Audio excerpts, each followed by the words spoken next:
Joseph V. Micallef is a best-selling military history and world affairs author and keynote speaker. Follow him on Twitter at Joseph V. Micallef.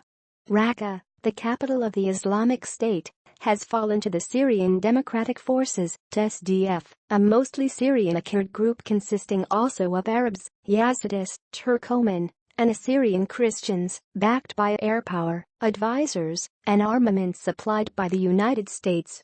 The apocalyptic battle, complete with the appearance of messianic figures that had been predicted by ISIS propagandists, failed to materialize. A few months earlier, Mosul, the largest city held by ISIS, had fallen to a combination of Iraqi military and security forces, Kurdish Peshmerga and the Iranian-backed al-Shaabi Shia militias, Popular Mobilization Forces or PMF. Syrian military forces, with Russian support, have broken the siege of Deir ez-Zur and are engaging with ISIS forces around the city.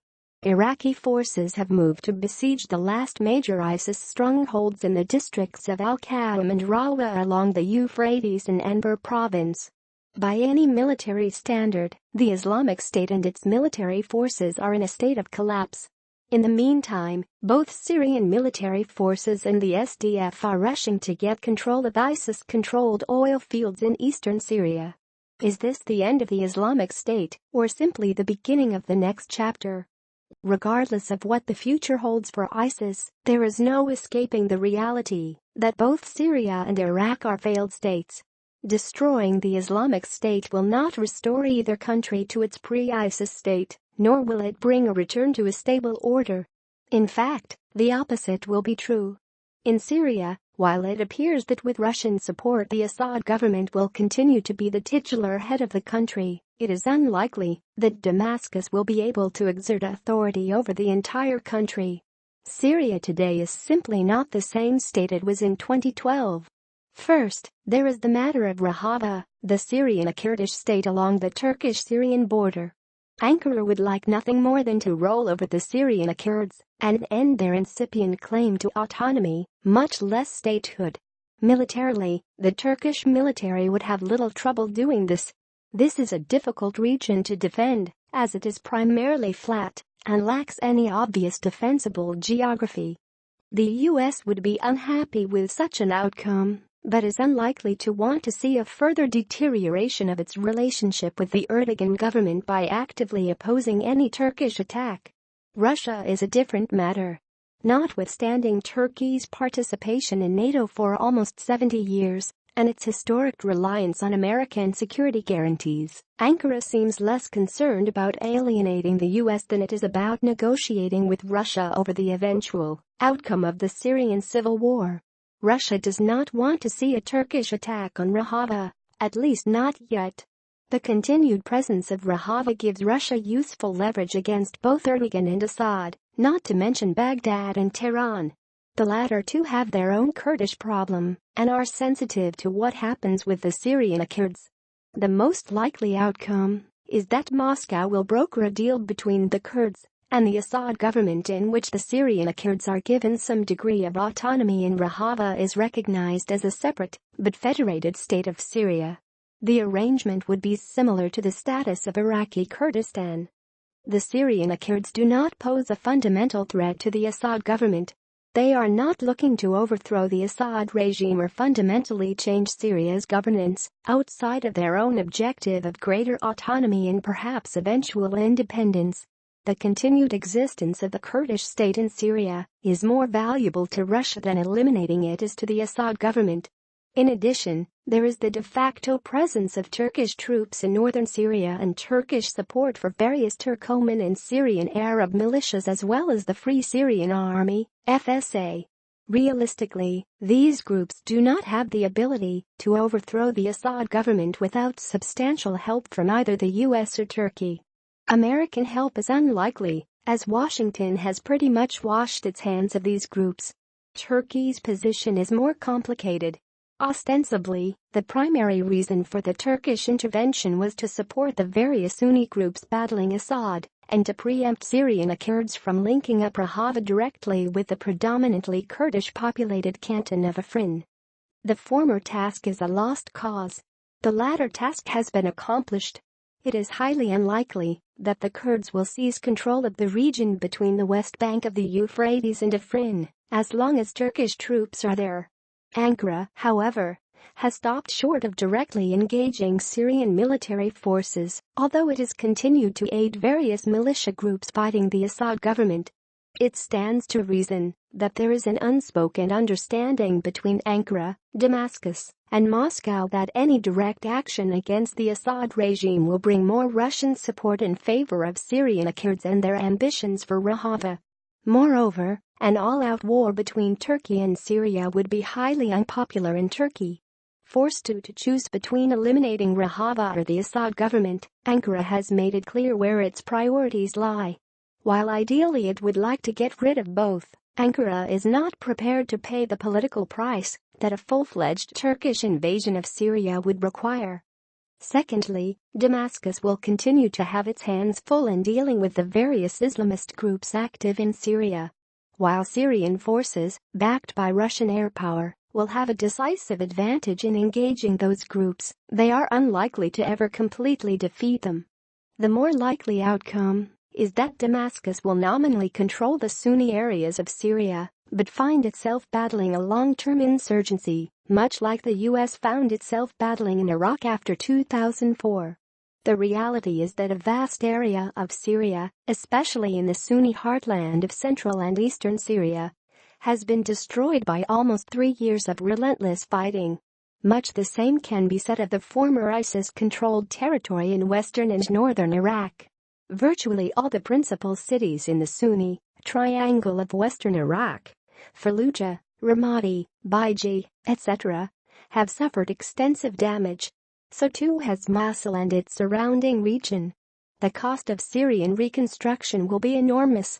First, there are still tens of thousands of improvised explosive devices that have been deployed in the area. These will have to be cleared before any substantial reconstruction can begin. Using Iraqi estimates as a guide, the cost of reconstruction will likely amount to between $25 billion and $50 billion. That's a guess. No one really knows for sure. Moreover, continued insurgency in the region means that reconstruction will be disrupted, and what rebuilding does take place is subject to ongoing damage from attacks. There is no appetite in the U.S. or the European Union to fund any significant portion of this reconstruction effort. Bashar al-Assad is an anathema to Washington and Brussels, and no aid will be forthcoming if he stays in power. Russia lacks the financial wherewithal to contribute meaningfully to Syria's reconstruction. Tehran also lacks the financial ability to contribute significantly to that reconstruction. Moreover, it has little incentive to fund the reconstruction of a region where it is unlikely to have any significant ongoing influence or support. In the meantime, continued Sunni unrest in Syria means that Assad will continue to be dependent on Russia and Iran to hold on to power. The situation in Iraq is not much different. Russia and Iran will both be constrained in contributing to the reconstruction effort by the same factors as in Syria. Washington and Brussels have their own funding issues, and Iraqi reconstruction does not figure very prominently for either party. Iraq is a major oil producer, and its production has been increasing. Still, despite rising production, it is already facing a $20 billion plus budget deficit in 2017. Baghdad simply doesn't have the money to fund a major reconstruction effort. In Mosul alone, the UN Habitat Agency has estimated that around 10,000 homes have been destroyed, as well as large numbers of public buildings and infrastructure. According to the Iraqi Fund for Reconstruction, the cost of rebuilding Mosul and its surrounding area will amount to $50 billion. Iraqi Minister of Planning, Abdul-Zahra al-Hindawi, has estimated the cost of rebuilding all the areas affected by the war against Islamic State at around $100 billion over 10 years. Some 80% of the Iraqi government's budget goes to pay salaries. Those patronage networks are a critical element of Prime Minister Haider al-Abadi's support and are the quid pro quo for ensuring continued support of his government and cooperation in parliament from the other Shia political parties. Reducing such payments to fund the reconstruction of damaged Sunni areas of Iraq will prove to be politically difficult. Moreover, given the endemic corruption in both Iraq and Syria, it's likely that reconstruction costs will probably be much higher. That is yet another reason that will dampen any prospects of financial help from the US or Europe. It's possible that other Arab countries may be willing to fund some portion of the reconstruction effort.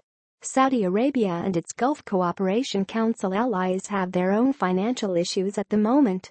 Moreover, any substantial aid from Sunni governments in the south will likely come with a political agenda and may be contingent on more autonomy for the Sunni regions of Syria and Iraq.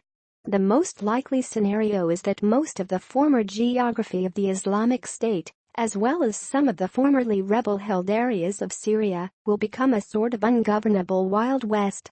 Neither Damascus nor Baghdad have the wherewithal to militarily occupy this region. At best, the illusion of control will be maintained. Police and army units will be stationed there, but they will keep to their barracks and much of the region will become a no-go zone for government security forces and officials. In short, an outcome very similar to the situation that prevailed before the U.S. surge and the organization of the Awakening movement in 2005, or that prevailed before the collapse of Iraqi forces in June 2014. Reconstruction will commence, but it is unlikely to do so at a meaningful pace. A region that was increasingly economically marginalized before the advent of Islamic State will find itself in even more dire economic straits and lacking much of the basic infrastructure, habitation and services that its inhabitants will demand. The inability of Damascus and Baghdad to rectify the desolation that has been wreaked on many areas of Sunni Iraq and Syria may even succeed in rehabilitating, in part, the brutal tenure of Islamic State. In this environment, jihadist groups, including ISIS, will find it easy to melt back into the civilian population and to return to the insurgency tactics they had adopted prior to the breakout of Islamic State in June 2014. In that case, one chapter in the war against ISIS will end, and another one will begin. There is one other possibility. Baghdad and Damascus may both opt to rely on the Iranian-backed PMF militias to maintain order in the Sunni areas. To date, both governments have tried to keep those militias out of Sunni cities, except when no alternative was available, or they were under political pressure to allow their participation in the military effort against ISIS. The presence of the Shia militias in Sunni areas has typically resulted in widespread reports of looting, vandalism and extrajudicial killings. In the short term, the deployment of these militias into Sunni areas may allow both governments to exert a greater degree of control, but at the price of exacerbating Shia-Sunni tensions and in making the political situation much worse in the long term. The PMF itself is, like the Baghdad government, a shaky coalition comprised of Shia militias beholden to different political masters. The PMF has about 60,000 active fighters, and it's believed could increase its strength by another 30,000 if it should want to do so, divided among 40 different core groups. These groups range from the Abbas division, organized in response to a fatwa by the Grand Ayatollah Ali al-Sistani in June 2014, the peace brigades loyal to Iraqi cleric and political figure Muqtada al-Sadr, to the Badr organization militias organized and funded by Iran, and often led by officers from the Islamic Revolutionary Guard Corps. In addition, there are also smaller militias loyal to other Shia political factions.